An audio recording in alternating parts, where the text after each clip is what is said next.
Olá, meus amigos, sejam bem-vindos a mais esse tempo de estudo, onde estudamos a obra Vinha de Luz do benfeitor espiritual Emmanuel, trazida através das mãos abençoadas de nosso querido Chico Xavier.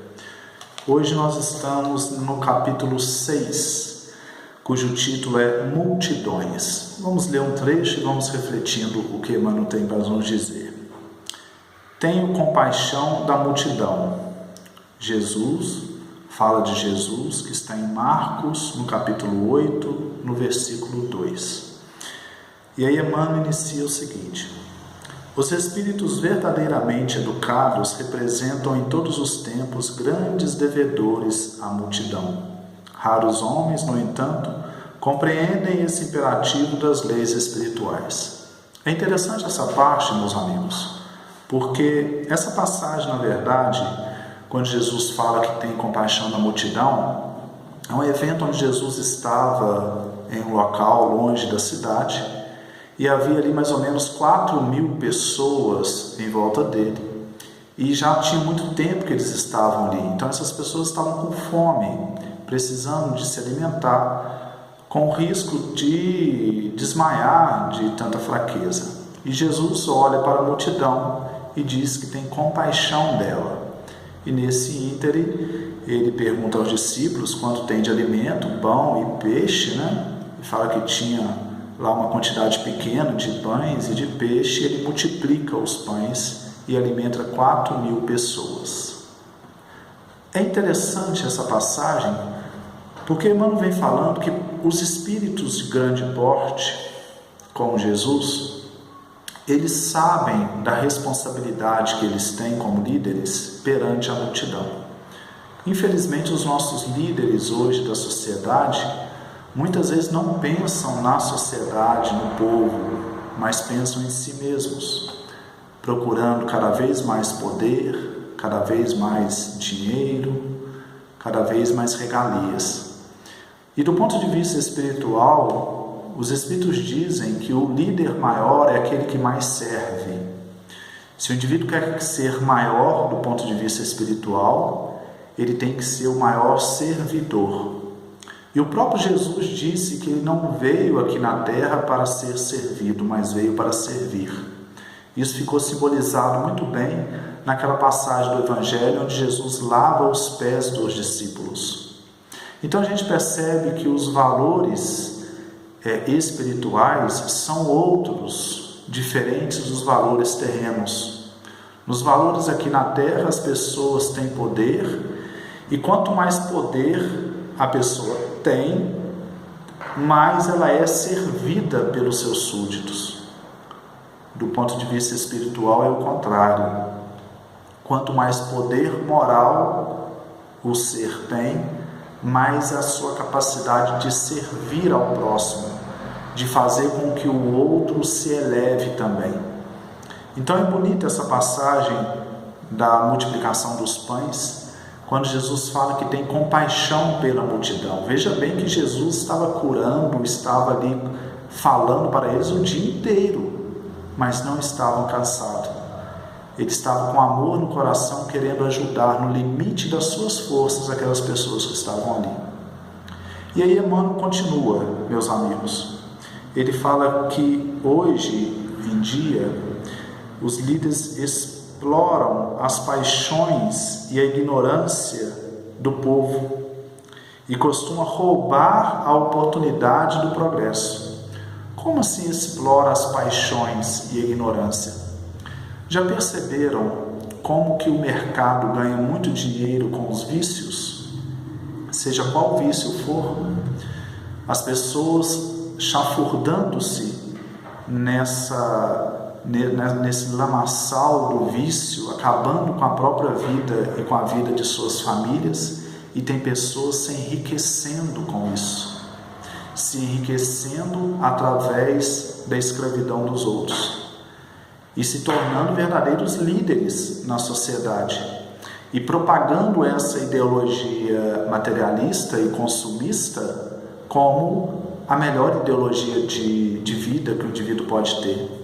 Quantas vezes nós vemos nas mídias internet, televisão, propagandas exaltando o consumo, propagandas exaltando um ponto de vista, uma maneira de enxergar a vida, onde coloca a aquisição de recursos financeiros como o maior propósito que o indivíduo pode ter aqui na Terra, como aquilo que pode trazer uma suposta felicidade.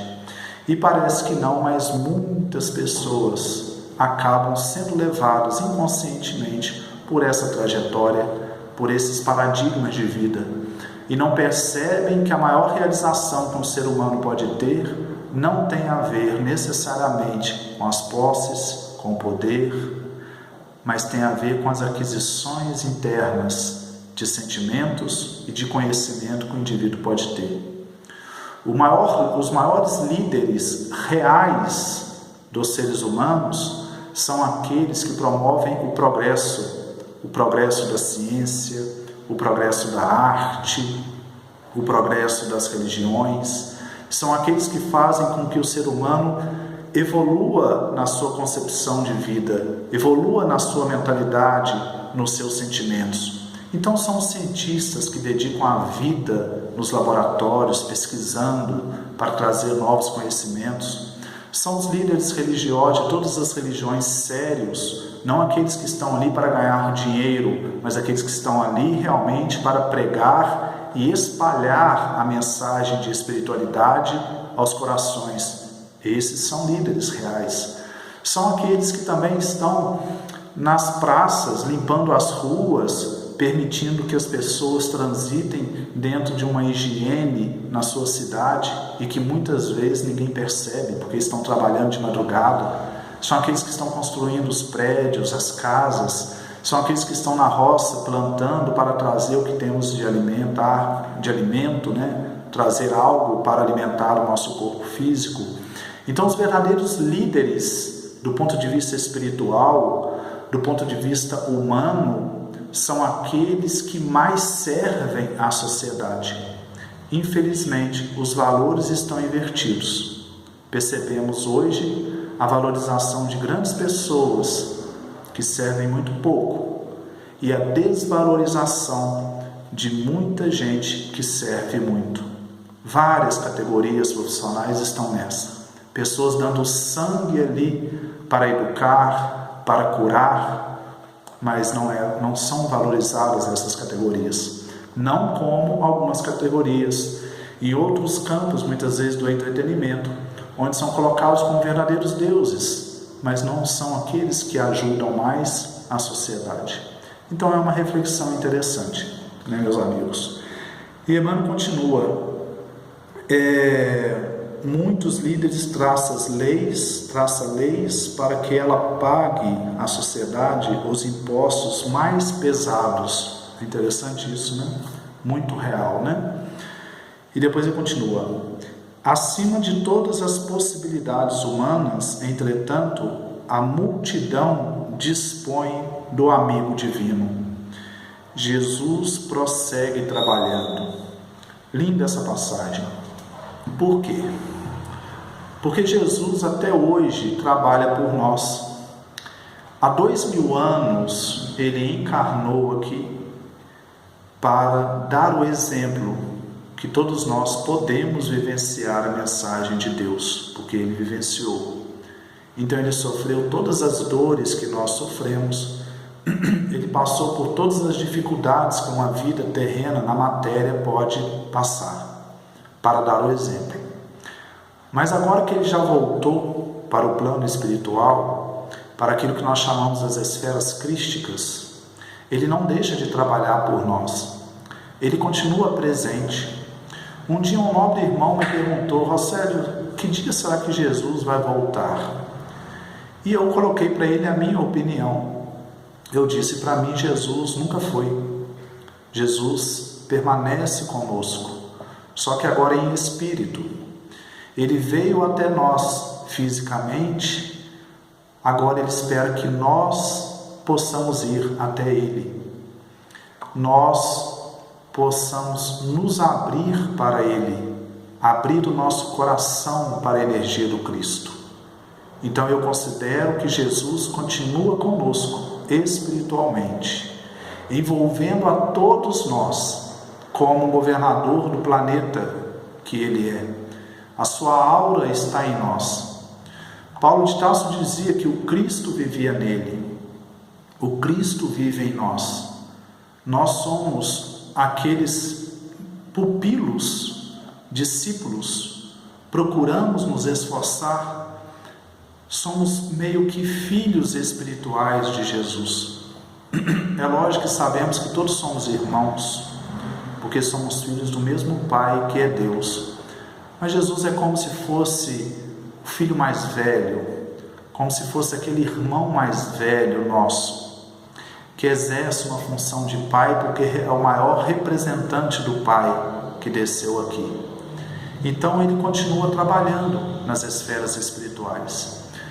Não só ele, mas os seus prepostos, os seus anjos da guarda, ou podemos chamar os espíritos de luz, que guardam as nossas crianças, que guardam a nossa vida, que às vezes em momentos difíceis, onde nós não encontramos saídas, de repente aparece uma oportunidade e a gente percebe a mão deles ali para nos ajudar, nos fortalecendo, nos dando uma clareza mental para passarmos pelos desafios da vida.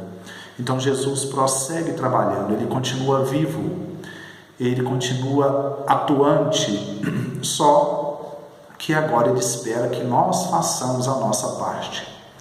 E cada vez que nós nos esforçamos para isso, mais clareza nós teremos da sua presença. Por que ainda não percebemos nitidamente Jesus? Porque ainda não enxergamos, não olhamos direito. Ainda nós estamos com muito barulho mental com as coisas do mundo e não silenciamos um pouco a nossa mente para ouvir as coisas celestes. Ele está ao nosso lado, Jesus. Só que é importante que a gente silencie o nosso ego, a nossa persona, a nossa mente, para ouvir a sua voz, que ressoa dentro de nós mesmos, dentro da nossa própria mente, vem lá da consciência profunda.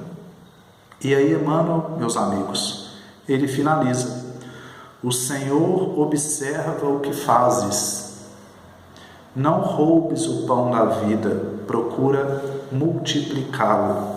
Bonito isso, né? Da mesma forma que Jesus multiplicou os pães, ele pede também que nós multipliquemos os pães espirituais, podemos dizer, multipliquemos os talentos, os dons em prol das pessoas. Que a gente pegue o alimento que a gente já tem e multiplique esse alimento para os nossos irmãos. Essa é a mensagem de Jesus. A lógica da espiritualidade é muito bonita, porque quanto mais você doa, mais você tem. Diferente da lógica do mercado, né? No mercado você vende, você compra. Na lógica espiritual, não. Você doa, e quanto mais você doa, mais você recebe da vida. Que possamos, então, meus amigos, nos esforçar por seguir esse roteiro de Jesus expresso nesse capítulo que Emmanuel escreveu para nós. Realmente, as multidões estão famintas, e essa fome é a fome de espiritualidade no final de todas as contas. Um mundo mais fraterno, mais espiritual, não tem miséria, não tem guerra. Precisamos dessa luz espiritual e assim tudo acreditamos que se transformará. Um grande abraço aos amigos, muito obrigado pela atenção nessas singelas reflexões desse irmão aqui, que é um aprendiz apenas. Um grande abraço.